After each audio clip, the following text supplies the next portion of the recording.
ओम नमो भगवते वासुदेवाय नमः। नमस्कार दोस्तों, कैसे हैं आप सब। बहुत स्वागत है आपके अपने ही चैनल इंस्पिरेशन ऑफ प्रेरणा में। कार्तिक मास की पूर्णिमा को कार्तिक पूर्णिमा, त्रिपुरारी पूर्णिमा और गंगा स्नान पूर्णिमा के नाम से जाना जाता है। हिंदू कैलेंडर के अनुसार अगर आप देखें तो 8वां महीना साल का कार्तिक महीना माना जाता है। कार्तिक पूर्णिमा एक बहुत ही बड़ा महत्वपूर्ण पर्व हिंदुओं के लिए माना गया है। साल भर में पड़ने वाली सभी पूर्णिमा में सबसे बड़ा सर्वश्रेष्ठ कार्तिक पूर्णिमा का दिन माना जाता है। कार्तिक पूर्णिमा का दिन भगवान विष्णु और माता लक्ष्मी को समर्पित होता है। ऐसी मान्यता है, शास्त्रों में ऐसा बताया गया है कि कार्तिक पूर्णिमा के दिन गंगा स्नान करने का बहुत बड़ा महत्व होता है। ऐसी मान्यता है कि सृष्टि के आरंभ से ही कार्तिक पूर्णिमा एक बहुत ही बड़ा दिन होता है। ऐसी मान्यता है कि कार्तिक पूर्णिमा वाले दिन भगवान विष्णु का सर्वश्रेष्ठ अवतार मछली के रूप में हुआ था। इसलिए गंगा स्नान करने का, समुद्र में या किसी भी पवित्र जल नदी कुंड में स्नान करने का एक बहुत बड़ा महत्वपूर्ण पर्व कार्तिक पूर्णिमा का माना गया है। ऐसी मान्यता है कि जब विष्णु भगवान की जहाँ पूजा की जाती है वहाँ माता लक्ष्मी स्वयं ही वास करती हैं। कार्तिक पूर्णिमा साल 2021 में 19 नवंबर को पड़ रही है। 19 नवंबर को चंद्र ग्रहण भी पड़ रहा है, लेकिन क्योंकि ये उपछाया ग्रहण है इसलिए ये मान्य नहीं होगा।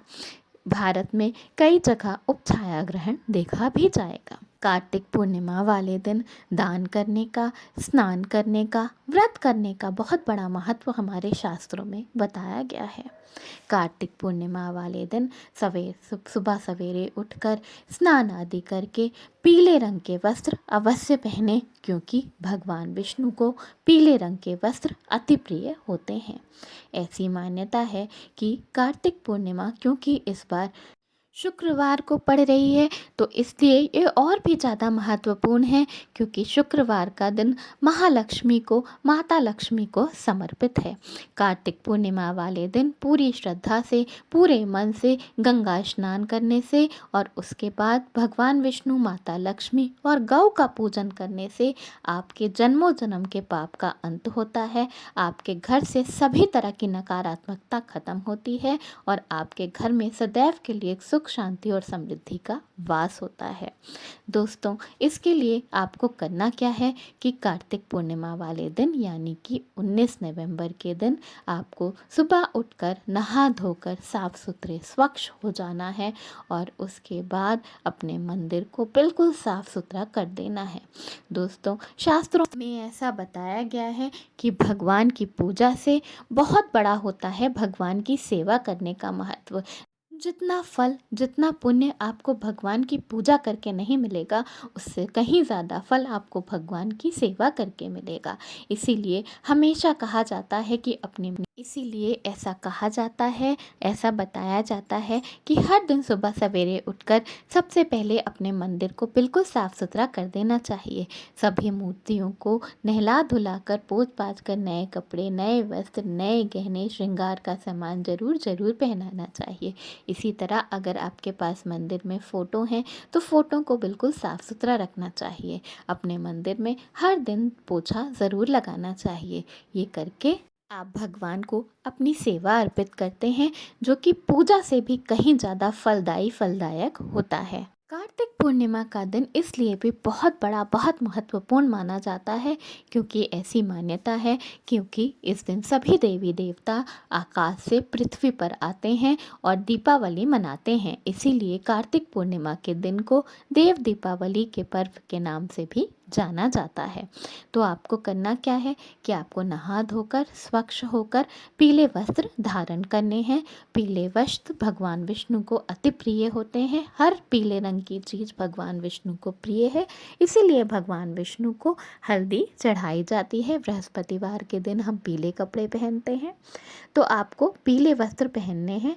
अगर आपके पास पीले वस्त्र ना हो या साफ स्वच्छ ना हो तो आप ऐसा भी कर सकते हैं कि अपने पास एक पीले रंग का रुमाल या पीले रंग का छोटे से कपड़े का कोई भी टुकड़ा रख लें। तो आपको करना क्या है कि आपको अपने पीले रंग के कपड़े को अपने पास रख लेना है। इसके बाद भगवान विष्णु को आपको गुड़ और तुलसी का पत्ता अर्पित करना है। अगर आपके पास घर में गुड़ ना हो तो आप थोड़ी सी शक्कर और हल्दी भी अर्पित कर सकते हैं, लेकिन उसके साथ साथ तुलसी का पत्ता जरूर अर्पित करें। ऐसी मान्यता है, शास्त्रों में ऐसा बताया गया है कि भगवान विष्णु तब तक कोई भी भोग स्वीकार नहीं करते, कोई भी भोग भगवान विष्णु को नहीं लगाया जा सकता जब तक कि उसमें तुलसी का पत्ता ना डाला गया हो। तुलसी माता की पूजा करना भी कार्तिक मास में बहुत बहुत अनिवार्य माना गया है। तो इस तरह आपको करना क्या है कि आपको गुड़ और हल्दी, तुलसी का पत्ता रख के भगवान विष्णु को अर्पित करना है। उसके बाद भगवान के सामने दीपक जलाएं। शुद्ध घी का दीपक जलाना सर्वश्रेष्ठ माना जाता है भगवान विष्णु और माता लक्ष्मी के सामने। उसके बाद भगवान विष्णु और माता लक्ष्मी को जल पिलाएं और उसके बाद आपको करना क्या है कि आपको एक रोटी बना लेनी है। जो रोटी आप बनाएं उसे बिल्कुल भी जूठे या पुराने आटे से ना बनाएं। जब आप रोटी बना रहे हो तो आप इस बात का भी ध्यान रखें कि आटे में कभी भी बिल्कुल भी नमक ना पड़ा हो। उसके बाद पूरी श्रद्धा से आप वो रोटी ले लें और उस पर गुड़, हल्दी रखकर और तुलसी का पत्ता रखकर पूरी श्रद्धा से गौ माता को खिलाएं। दोस्तों, गौ माता भगवान का रूप मानी जाती हैं। ऐसी मान्यता है कि गौ माता में 33 कोटि देवी देवताओं का स्वरूप होता है। गौ माता की पूजा करने से आपको समस्त देवी देवताओं की पूजा का फल मिलता है। ऐसा बताया गया है कि गौ माता के मात्र दर्शन कर लेने मात्र से ही आपको दिन भर की पूजा का फल मिल जाता है और आपका दिन सफल हो जाता है। ऐसी मान्यता है कि आप कहीं जा रहे हो, किसी अच्छे काम के लिए जा रहे हो और आपको गौ माता के दर्शन हो जाए तो आपका वह काम ज़रूर सफल हो जाएगा। तो आपको पूर्णिमा के दिन रोटी में गुड़, हल्दी और तुलसी का पत्ता रखकर पूरी श्रद्धा और विश्वास से भगवान विष्णु का नाम जपते हुए गौ माता को रोटी खिलाना है। ध्यान रखें कि जब आप गौ माता को रोटी खिला रहे हो तो बिल्कुल भी रोटी को फेंकें ना। जब आप रोटी खिला रहे हो तो आप बिल्कुल भी चप्पल ना पहने, गौ माता को पैर ना लगे। इन बातों का ध्यान आपको अवश्य रखना है। अगर हो सके तो गौ माता को रोटी खिलाने के बाद पानी पिलाने का इंतज़ाम भी ज़रूर करें। ये बहुत ही पुण्यदायक, फलदायक होता है। इसके साथ साथ गौ माता से प्रार्थना करें कि आपके जीवन में जो भी दुख, तकलीफ, संकट है वो सब खत्म हो जाए और आपके घर में सुख, शांति, समृद्धि की कभी कमी ना हो।